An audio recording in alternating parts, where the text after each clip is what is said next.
Et comme invité de ce journal, nous recevons sur ce plateau Imam Ousmane Samake, guide spirituel. Imam, bonjour.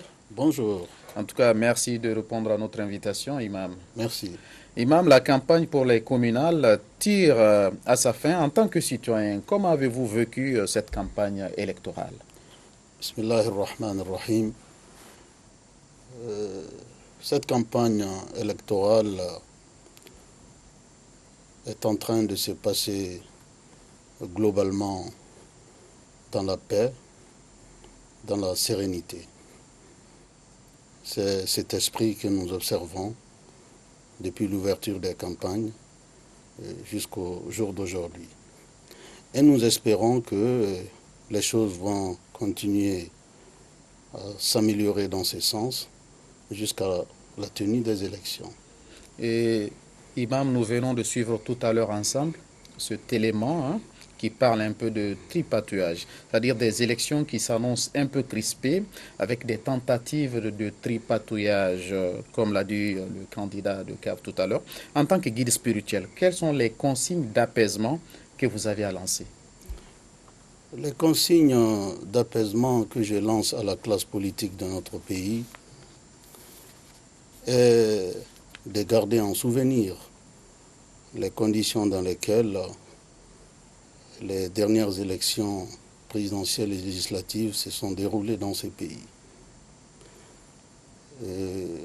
À la satisfaction du peuple malien et de l'opinion internationale, ces élections se sont déroulées dans un cadre apaisé, dans la fraternité, dans la sérénité. Chacun garde à l'esprit le jour où, au terme de la consultation présidentielle, le vaincu est allé voir le vainqueur pour le féliciter. Ce jour-là, le peuple malien a montré au visage du reste du monde qu'il était capable de sursaut. Et cet esprit a grandi notre peuple. Donc je souhaite que toute action visant à saper cet esprit soit évitée par toutes les parties. Faire en sorte que, au sortir de cette élection, que le Mali sort beaucoup plus grandi, que le peuple malien retrouve la fraternité, la cohésion qui l'ont toujours caractérisé. Donc tout esprit opposé à ces valeurs doit être évité par tous les personnels politiques de notre pays.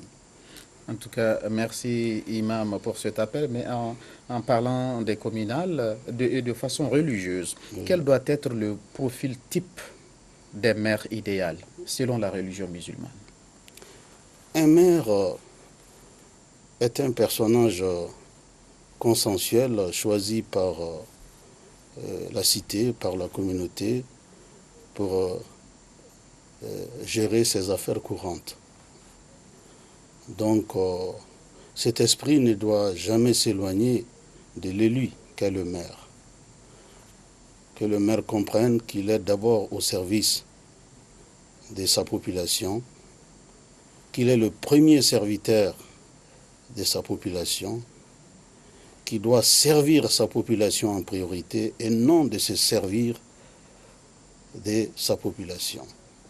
Donc le prototype idéal du maire, qui est attendu par l'ensemble des communes constitutives de notre pays, est qu'il soit d'abord au service de ses administrés au lieu de se servir de ses administrés. Moi, j'appelle ça le maire idéal. Celui qui a la préoccupation de donner la priorité, toute la priorité aux problèmes quotidiens de ses administrés. Celui-là s'appelle le maire idéal. Donc, avant de clore cette interview, je voudrais appeler la totalité de la classe politique de notre pays à une élection très apaisée. Faire en sorte qu'au sortir de cette élection, qu'il n'y ait ni vainqueur, ni vaincu, et que le seul vainqueur soit le peuple malien. Merci, Imam. En tout cas, le message sera largement entendu. Merci. Vous êtes sur Africa Télévision et merci d'avoir répondu à notre invitation. Merci beaucoup. Merci, Imam. Merci. Je rappelle que nous étions avec Imam Ousmane Samaké, guide religieux, Imam Samaké, l'imam de la mosquée Madina Al-Munawara à Manyambougou, en commune 6 du district de Bamako.